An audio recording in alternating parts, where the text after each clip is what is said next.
Let's learn to rest, not quit.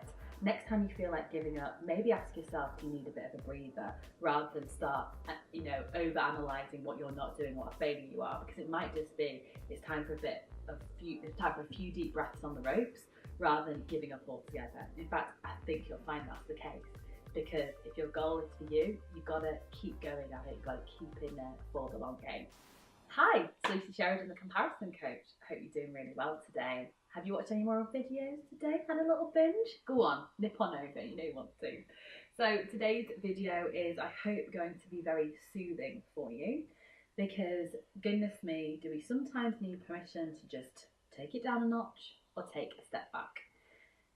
You can't really help but notice when it comes to pressure online, or what people are posting on social media, or conversations that we're having in our real lives too, that there seems to be this pressure or premium put on keeping a really good pace.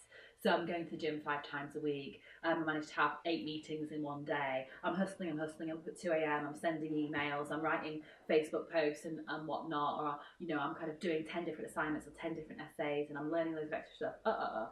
Whatever life stage you're at, there's a really good chance that you are picking up on the fact that there's a certain pace that has to be held, like in your work, with your wellness, in your relationship even. And sometimes that can feel so intimidating and so overwhelming, because we're outsourcing our power and we're outsourcing our choice to the pressure of an outside world, which ultimately has nothing to do with us, has everything to do with other people.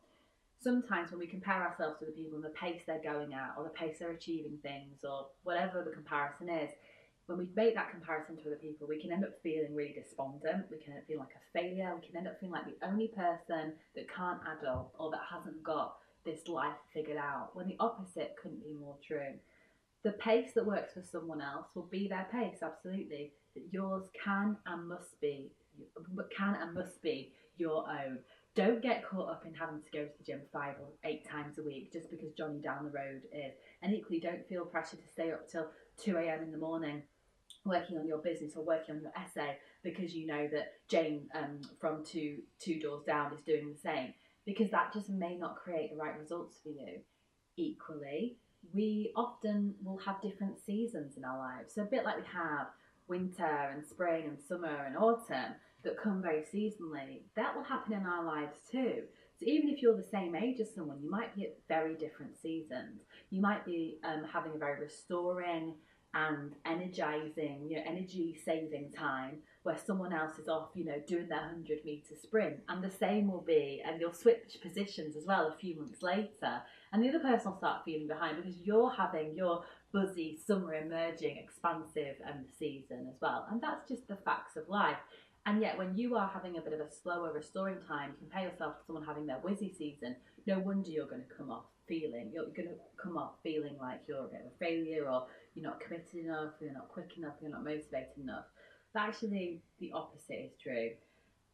Ultimately, we all need to learn to rest, not quit. Now, I saw that term, we need to learn to rest, not quit, on, I think it was Pinterest a few weeks ago when I was scrolling away, probably at 11:15 at night, when I should have been in bed about an hour ago. And there I was scrolling away, and it really touched me. Because I think back in my life, the number of times when I thought, not just this is hard, but I give up. And I've been this close to giving up, or this close to not following through. And that kind of scared me a little bit, because if I felt a natural weariness or tiredness, or just a need to just take a breather, it would have given me so much more permission to restore, and I would have come back so much stronger. But for a lot of us, we think it has to be either or. We're either in it or we're quitting.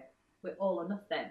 And I just think that just makes no sense these days. We have so many options, and we need to make sure we're taking back our power, so we're going at the right pace, recognizing what season we're in, or what season the project or the thing we're working on is in. And also remember that sometimes it's about restoring and gathering back in our resources. Even long distance runners that their Olympic medals depend on them going all the distance, even they slow down for water.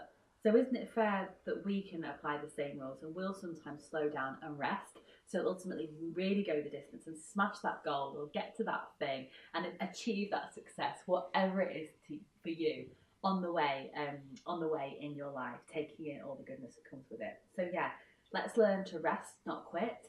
next time you feel like giving up, maybe ask yourself, do you need a bit of a breather, rather than start, over analysing what you're not doing, what a failure you are, because it might just be it's time for a few deep breaths on the ropes, rather than giving up altogether. In fact, I think you'll find that's the case, because if your goal is for you, you've got to keep going at it. You've got to keep in there for the long game. I hope this has stirred up your motivation and invited you to look at things a bit differently, and unpeel back those beliefs that you have to be going a million miles an hour in a certain order at a certain time, because actually your pace is the right pace, and it'll be completely different for me and completely different for someone else, and that's absolutely a-okay. As always, thanks so much for joining me. I can't wait to see you next time. New videos every Sunday and Wednesday. Don't miss out. Make sure you subscribe. Cheers.